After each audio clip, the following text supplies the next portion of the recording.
Okay, so now we will go to the panel discussion where we have several questions and we will also take several questions from the chat box. Okay, first, before we move on, I think maybe we can have like slightly 5 seconds to 10 seconds to grasp and to save the information that has been shared by Dr. Beth and also Prof. Ismail, because there are so much information today that we received. It's not only the participants, but also me as the supervisor also learned so much today. Okay, let us ask you one question. What is research? Let's go back to the discussion by both Dean Beth and also Dr. Prof. Ismail. So I ask you one question. What is research? Okay, let's see the most popular definition. Maybe we will look at this when we try to find the definition. So research. So this one, you can take this one from wikis. So you can see that creative and systematic work undertaken to increase knowledge, or there are so many interpretation and definition for research that you can take from the online or from the internet. But the question nowadays, the thing that you need to, for the new student and also for the current candidates, okay, you are not searching for answer, but you are researching the answer to the problem in hand. So that's the first thing that you have to remember. So you need to save that in mind. Okay? Remember one more thing, like what being highlighted by Dean Beth as well as Prof. Ismail. It's not a new problem or issue, but a recurring or the persistent one. Okay? Persistent one. So we need to understand that this problem is not new to us. So maybe there are solutions in the previous, had been done by the previous researchers. There are empirical evidence or empirical statistics to support about the claim. But somehow,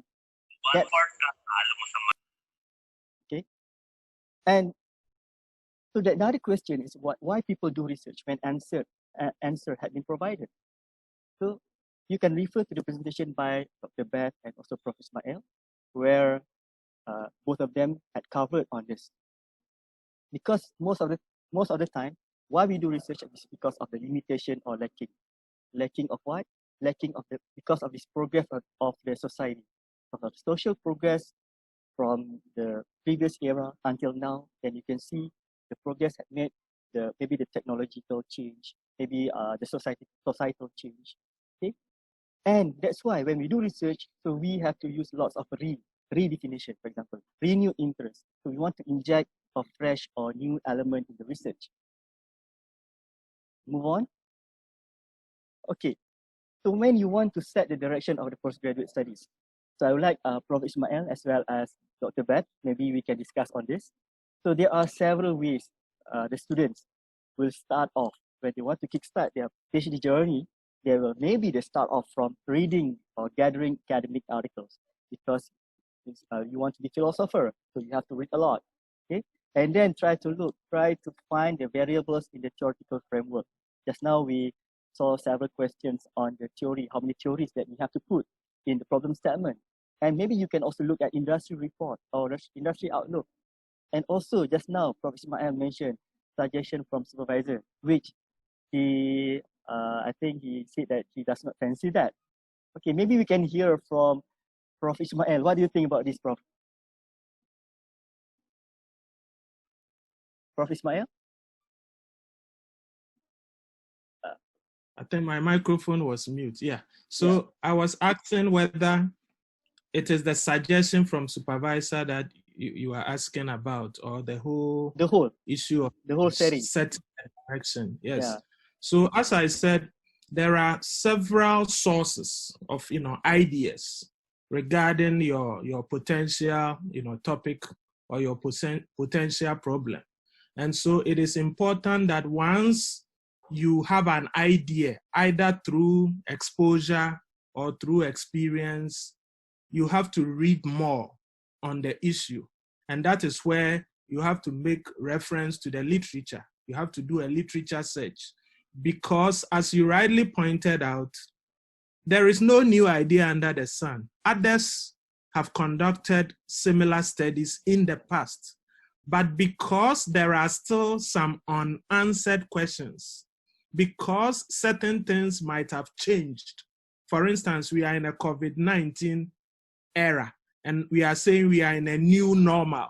Certain things have changed. You cannot resolve 21st century problems with 20th century solutions. And so there is the need for you to read the literature, identify the gaps, and hopefully you'll be able to also identify certain theories within which you can frame your study. So the theoretical framework is also very important, because the theories will have to be tested, you know, and the theories will help you to organize your work.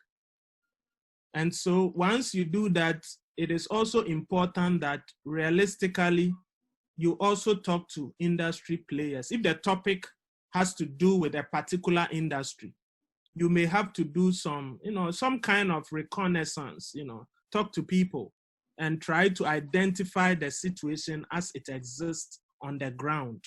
Now, your supervisor will come in to guide you and not really to suggest a topic for you, unless in a situation where the supervisor has been able to secure funding for a project and wants you to be part of that project.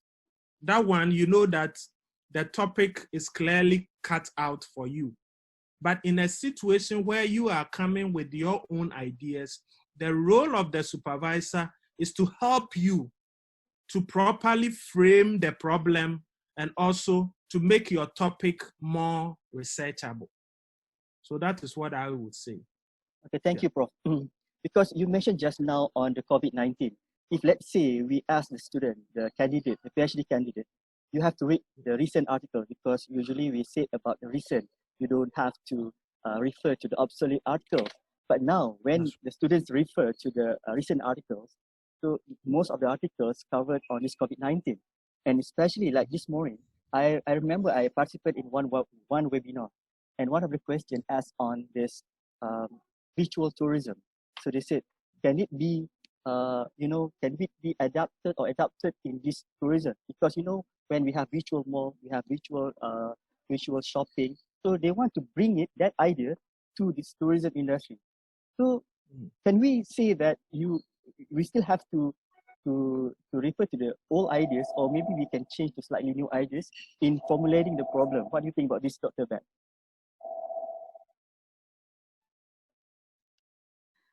I think for most of these innovations, this has been proposed also in the past. Like for example, augmented reality, virtual tour guiding, virtual experiences, for example, in different destinations. This has been proposed in the past. However, it has been accelerated into something more feasible given the new situation. And so I think a lot of studies are focused into strengthening all of these positive responses because we have this current situation. There has been a lot of proposal in the past about, for example, virtual tour guiding and virtual experiences, going to different places virtually without leaving your own workplace. But now, since there has been a lot of restrictions, we're opening up these innovations in a more accelerated manner. We cannot already disregard all of this. And so the focus would still be on that direction, because technology nowadays would play a very critical role on how we do things, especially on how we conduct our researches. Now, also, in terms of gathering, I think I saw one question in the chat box regarding gathering of data.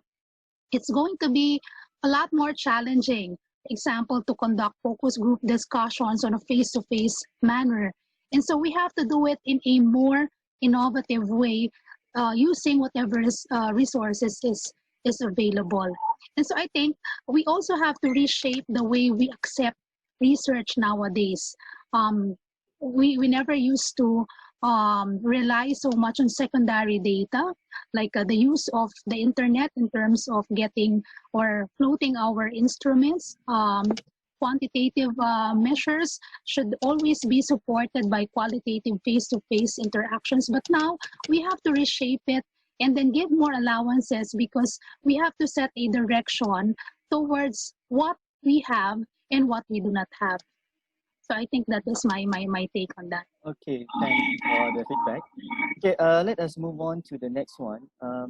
Okay, so let us see this one. So how do you approach research? How do you approach postgraduate studies? So this one is the advice to the potential students. So should the potential students, potential candidates, have this kind of attitude, so clean slate, meaning that they have fresh ideas. So they started fresh. They started from zero knowledge to reading and analyzing previous findings to get ideas of research problems. So just now you mentioned about you do research, but this one trying to be different. So meaning that you set yourself to be zero knowledge or predetermined outcome. So some students, they have this idea in mind. So they have preconceived ideas or predetermined outcome of what the future industry outlook, especially during this COVID-19. For example, like examining the flaws from the previous frameworks and add additional variables. So I think this one is one of the popular style of formulating the problems. And then replication of studies. And I'm sure just now, Prof. Ismail mentioned about this, where you replicate taking established variables or frameworks in other field of studies and to test it in the hospitality and tourism. Like I mentioned to you just now, where we usually have common or generic knowledge from other field of studies. So that's why we try to take it and bring it to tourism and hospitality. Okay, for example, so that's why should it be like problem-based? So discover problem based on the technical reviews. So because you approach your PhD study or postgraduate studies with this zero knowledge, so you try to discover new problems. And usually you try to propose new perspective, then embark on or engage in the qualitative study. Okay, next one. So let's us focus on these two. And objective based. So usually the students have the objective in mind. So they set the objective in the initial stage. So not after you do the technical reviews, then you set the objective. This one, you set the objective first. And usually when we say that, they want to do this modeling, covariance based. Okay, so I'd like to ask both of you. First, Prof. Ismail, your think about this. So these three, which one you think better or which you feel that the student should adopt? Please. Well, I wouldn't say one is better, than the other. Yeah. In any case, you would come across students who fit into all three categories. There are students who come with a clean slate. There are other students who come probably during their undergraduate studies, they may have done some study which they want to build upon. So it's clear that at any point in time, you are likely to come across students who will fit into all the three categories. And I think that it is the duty of the supervisor to guide the student so that in as much as the student may have come with certain preconceived, ideas, the question we should ask is whether the topic is researchable, whether it is relevant, whether it is going to contribute to the existing, body of knowledge. The supervisor has a role to guide the student through that process. It doesn't matter whether it will be a quantitative study or a qualitative study.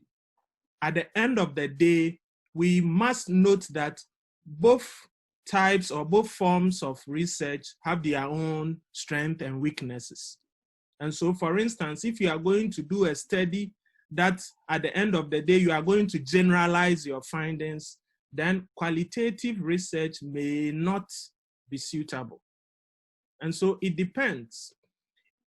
You realize that in recent times, we are having a situation where people are now adopting the pragmatic, philosophy where they try to fuse both quantitative and qualitative methods, because the quantitative will give you the hard facts, but the qualitative will help you to, elaborate on those hard facts.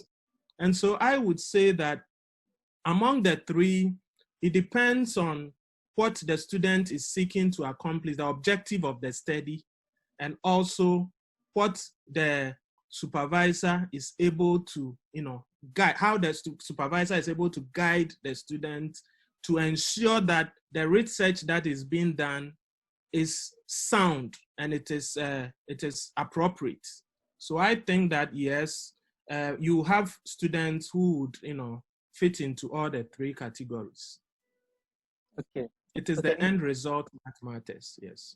Can we hear from Dr. Beth?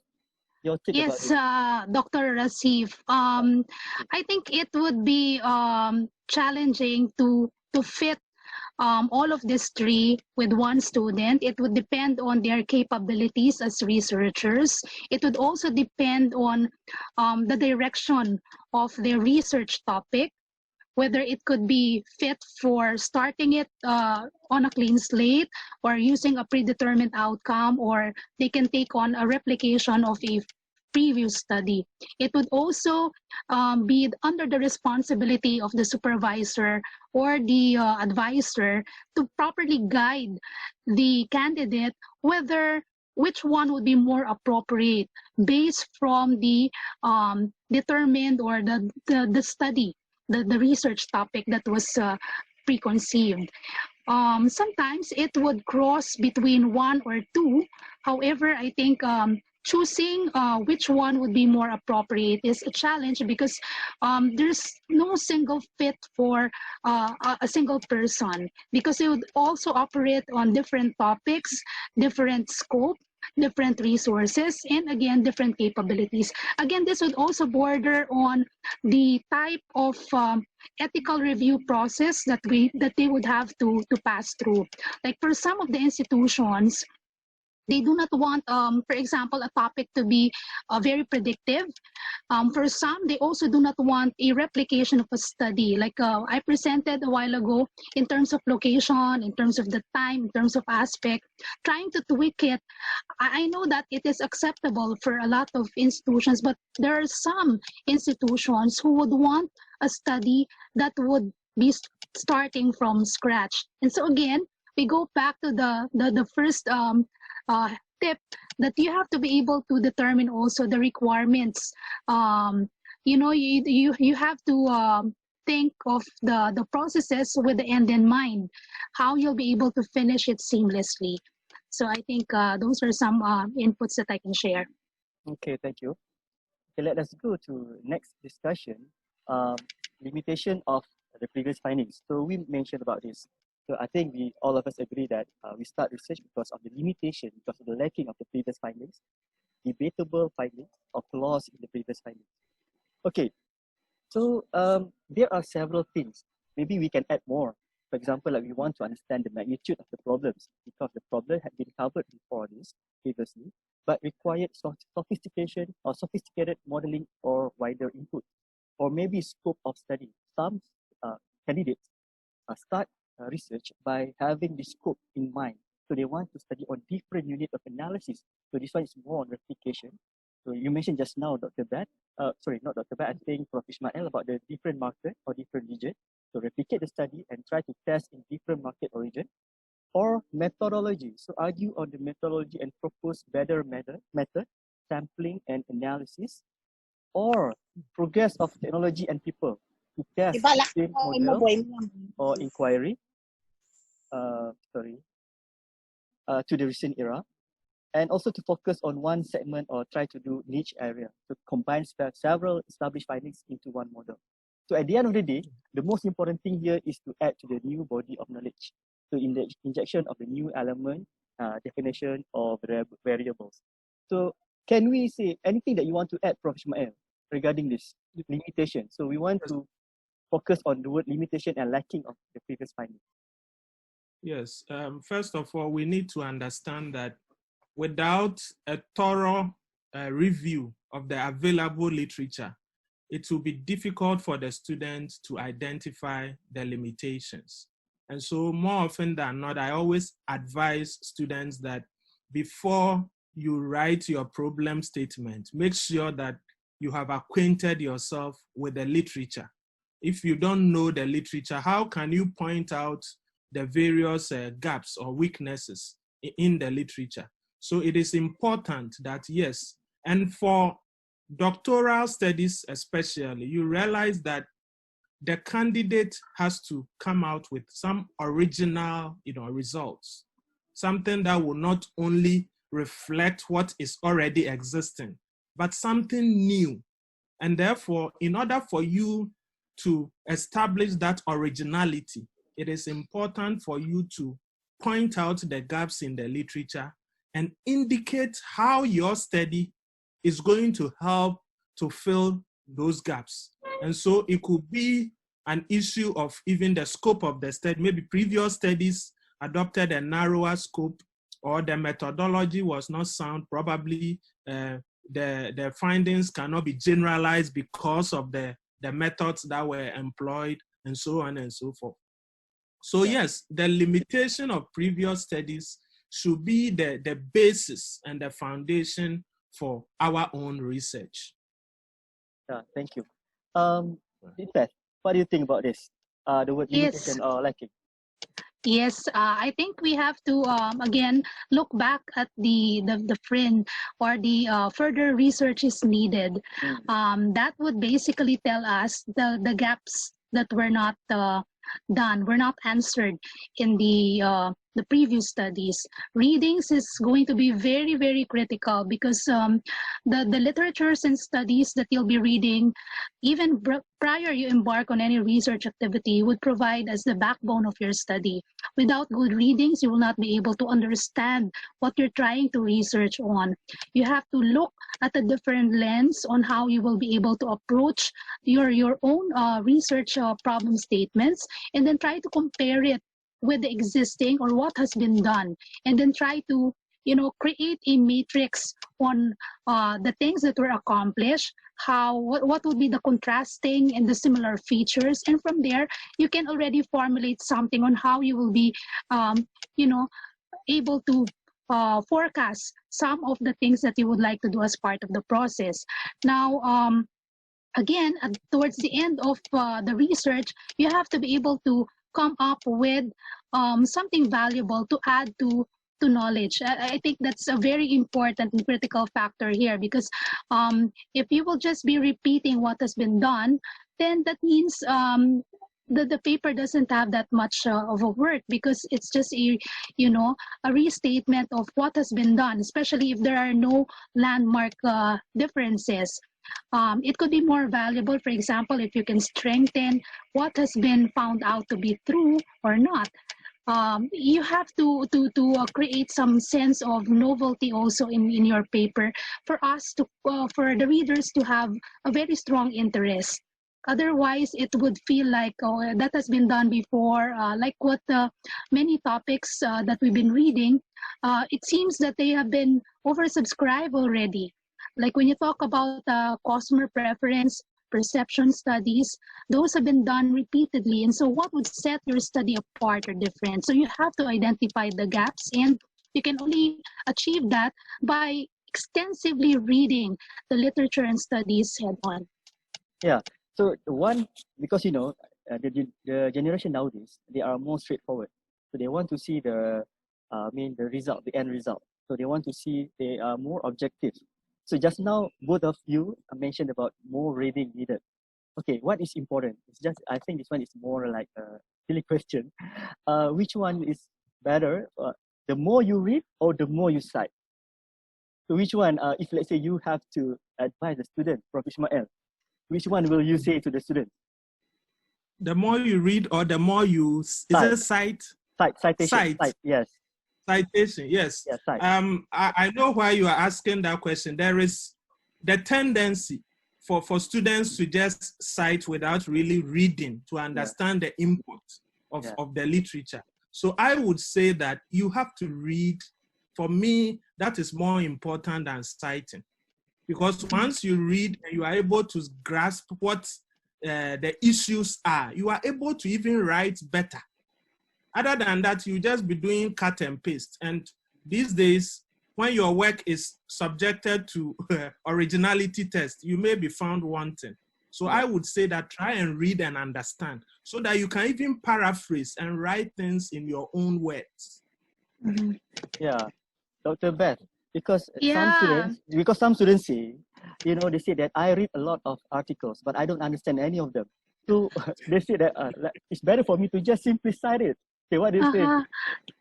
I think that's very dangerous. I wouldn't recommend to cite more if you have not read and if you have not understand what you have read altogether.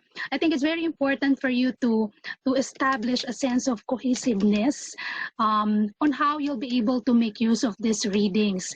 You have to be able to synthesize everything and try to only get substantial information, only cite really relevant studies in the literature, for you not to be able to confuse your readers. Sometimes you end up also confusing yourselves if you have a lot of things that are not necessary.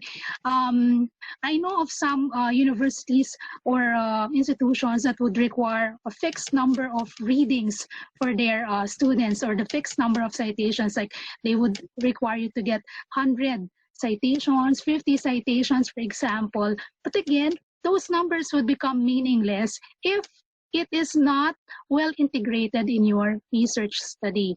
If it's not synthesized properly, and if you write it without fluidity, I don't think it's going to be very valuable as part of your paper. So it's not just about citing, making sure you understand each of the aspects that you put into your paper, making sure that it's relevant or significant, and then synthesizing it properly. Yeah, thank you. So before we end the discussion, let us take several questions from chat box. So the first question that I think passed through my screen right now is one question from Prof. EA. In line with the 21st century solution making, in our case high modern, if not postmodern, times, could we also expect research to shift to postmodernism paradigms too? So what do you think about this, Prof. Ismail?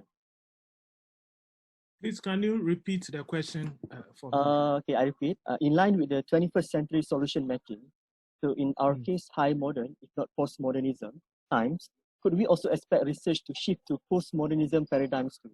So because you know, so we have the conventional, so we have the modernism and also postmodernism, and maybe in the future we have another term to call it after post-COVID-19.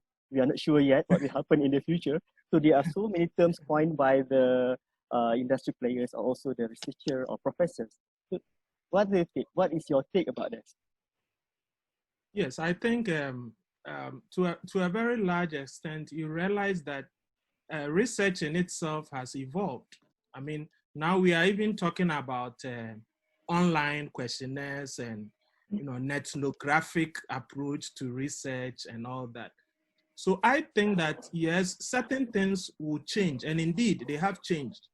But we also have to bear in mind that for research to be credible, there are certain basic things that we have to observe as scientists, okay? And so even though we are in a COVID era, and probably we even get to a post-COVID era, modernism and postmodernism and all that, I want to believe that the basic tenets of research should be upheld.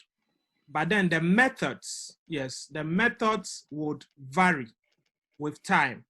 And so, yes, the way we used to conduct research in the 20th century, in the 19th century, you realize that certain things have changed, even in terms of data analysis. Now we are talking about structural equation modeling and all that. And so, yes, I think certain things will change, but the basic foundation of science, I think that one we will have to guard it jealously if we want our research to be credible. Okay, thanks.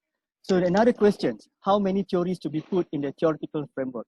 So what is the standard? So this one I would like to ask, I want to direct this question to Dr. Beth. How many theories should you put in the theoretical framework, and what is the standard? I think maybe before he can, this student can really have the theoretical framework, so you say that how many theories that he or she has to review. Okay. I would say that there's an unlimited way on how you could read different theories related to your study. There's no specific ruling limiting you to have your readings. I always go back on that because you won't put something in your paper that is not appropriate. You're not going to put, for example, just for the put of just for the sake of putting more theories in your paper without any connection to your study. And so I would still rely on what is appropriate and what is useful. How are you going to connect it with your conceptual framework? I've seen a lot of paper wherein they could have as many as 5 theoretical frameworks. And however, if you try to look at it and read it intently, not all of those would have bearing in the paper. And so we're not looking again at the numbers on how many, although for some institutions, they have certain requirements. I don't know what's the basis of that, but you have to be able to be more precise on how you're going to make use of these theories. How are you going to connect it for you to be able to come up with a good conceptual framework also? And so not on the numbers, but on the appropriateness of the theories that you put. Sometimes one is enough. It's strong enough, and that's really highly significant for the study. And then there's no other theories that would be more appropriate, and it's not reputable, and it's something that cannot be refuted. So I think 1 could be enough. 2 could be good. 3 could be good, for as long as you have a good way of justifying why it's there in your paper, not just by populating the numbers of theories. Okay, so that does not mean that 1 is good, 1 is good, 2 is better. No, right? It's like it depends on the magnitude of the problems, right, Dr. Ben? Yes, exactly, Dr. Rasid. Okay. Next question. So this one is interesting question. It's so like a recent one to the discussion that we have right now. So as the coronavirus pandemic continues to evolve, our collective safety depends on finding creative ways to do our research digitally. So meaning we have to do like remote research or remote supervising, remote study. What are the ways or tips to adapt research in the new normal? To Prof. Ismail. Yes, we all agree that we are not in normal times, and therefore we have to adapt to the new normal. Yes, for me, the student, it means that a lot of responsibility will fall on the student, who is usually far away from the supervisor. And as supervisors, we also know that having a face-to-face interaction with your student is not the same as remote learning, where the student will email you his or her work, and then you have to take pains to read through on the screen and then get feedback. I think that in order for us to make this more effective, we have to adopt different strategies. Students themselves should take the bull by the horn. They should have their own plan, and they should sort of discuss these plans with their supervisors. There should be scheduled meetings between supervisors and students instead of students being isolated. Students should ask their supervisors the platforms that are most suitable for them to interact, whether by WhatsApp or by WeChat or whatever. We have to decide on that, or even by email. But there should be constant interaction between students and then their supervisors. Now for the students, this also has implications for the way we go about collecting our data. Because in most countries, there are restrictions, and it is almost impossible for students to go out there and collect primary data. Yeah. So as much as possible, we'll have to resort to online means of data collection, the online questionnaires that we can use SurveyMonkey or Google Documents. We know it has its own challenges, but what else can we do? We have to manage the situation. And then we can also resort to secondary data. We can resort to secondary data which already exist in some form, and then we try to analyze and then make meaning out of it. The other option is not acceptable to some institutions, and that has to do with the systematic review, because for PhD especially, it is required that you be as original as possible. It is expected that you would, come out with something original.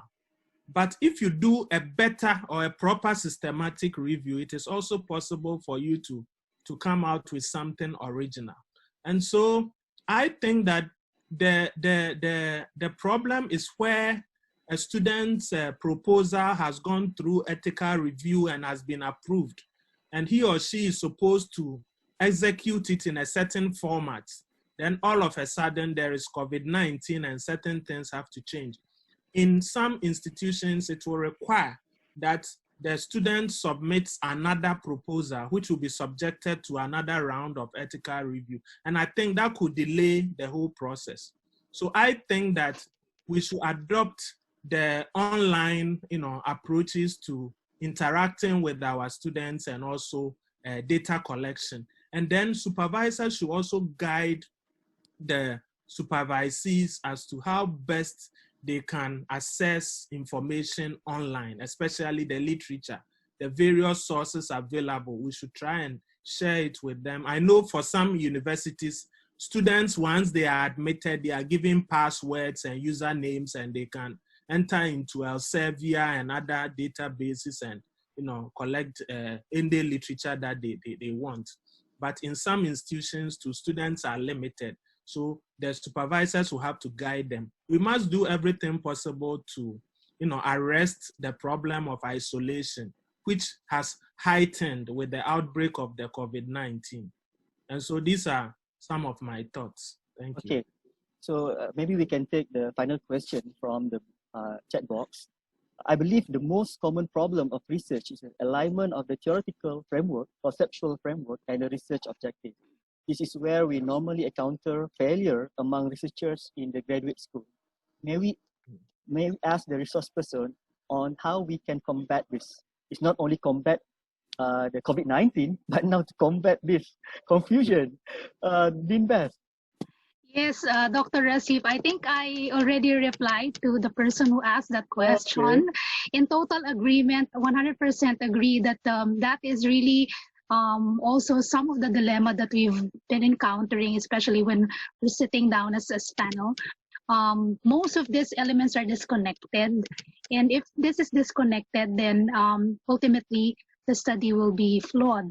And so how do we arrest this situation early on? I think the very role of the advisor, the supervisor, the mentor is very critical here. We have to be able to ensure that all of these elements are in alignment with each other.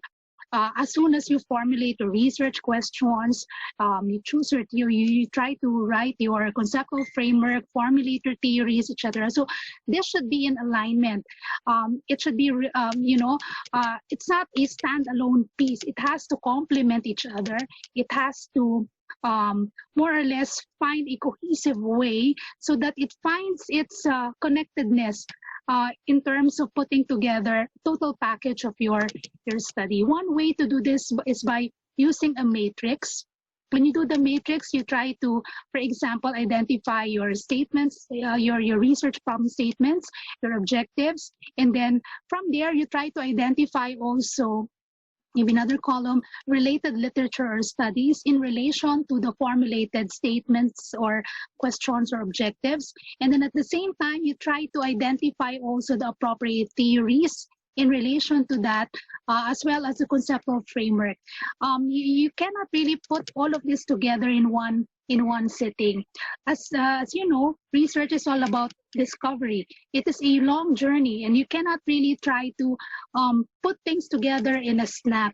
And so even if you try to do it on your own, I think a second person or a third person will be best in trying to make a good judge of your work, and then ultimately before it reached the hands of the panelists.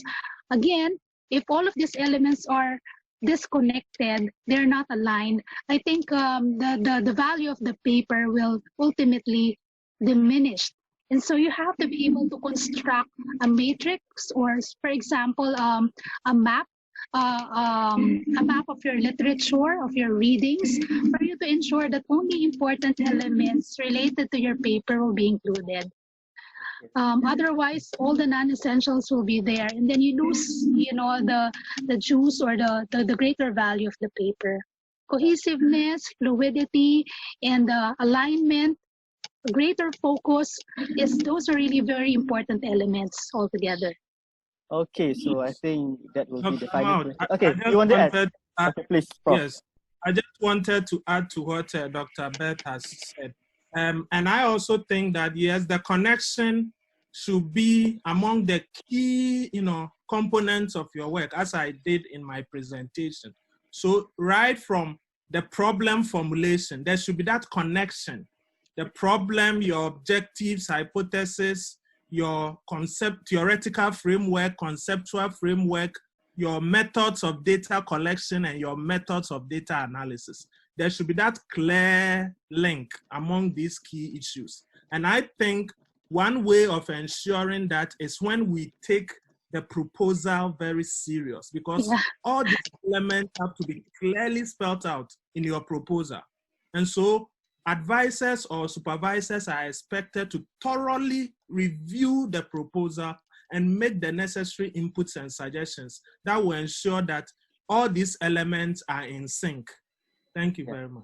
Okay, so Dr. Asif, if one last thing, I think it's for the panel. I think it's more important to really critique the proposal and then try to really identify some of the opportunities for improvement, because when you miss that chance or opportunity, chances are the candidate or the researcher will proceed in writing his paper, and if the elements are disconnected starting from the formulation of the research problems, objectives, etc., I think altogether it's going to be very challenging to correct, and then at the worst, there could be a use for a major overhaul. So the sooner we can correct that during the proposal stage, I think that's what Dr. Ishmael is trying to point out, is I think that's going to be better. Thank you. Okay, thank you. So we see here both of the panelists have lots to say. So like 2 hours to very short for today's session. Okay, maybe we can have just one final words from both of you. Let's start from Dr. Beth. Any final words to the students, to the candidates, to the potential candidates, or to the current candidate? Well, I think you're getting a lot of very good inputs from your research mentors. My final word is, of course, just to keep the faith, and then do not stop aiming until you reach the finish line. And it's not going to be an easy journey for all of us, for all of you, but with your strong passion and determination, I'm sure you'll be able to achieve that objective of finishing your master's and your dissertations, graduating, and then taking on that degree and using it to full benefits. And again, passing forward all the help and the support that you were able to get or to gather when you were studying. Passing it forward. Okay, that's it. Thank you. Final word from you, Prof. Ishmael, please. So thank you once again for the opportunity to share with our postgraduate students. And personally, I have also learned a lot from this interaction. And I hope that the candidates, the PhD candidates and master students would learn from what has been presented. For me, it is important that we plan ahead of time. And in planning, let's make sure that we prepare ourselves. The proposal, we have to read, we have to learn. We have to learn from those who have successfully completed their PhDs, not only our supervisors. We can even learn from our peers and other, social networks. We can learn from them. And so I hope that what has been learned here this afternoon or this morning will be put to the text, and that the students will go the extra mile and make sure that they put their work in good, standing, and they will make sure that they set the pace from what they have learned. They are going to put it to practice, so that at the end of the day, when they are confronted with certain problems, they can look back at what we have taught them this morning and then try to manage the situation. Thank you all for coming.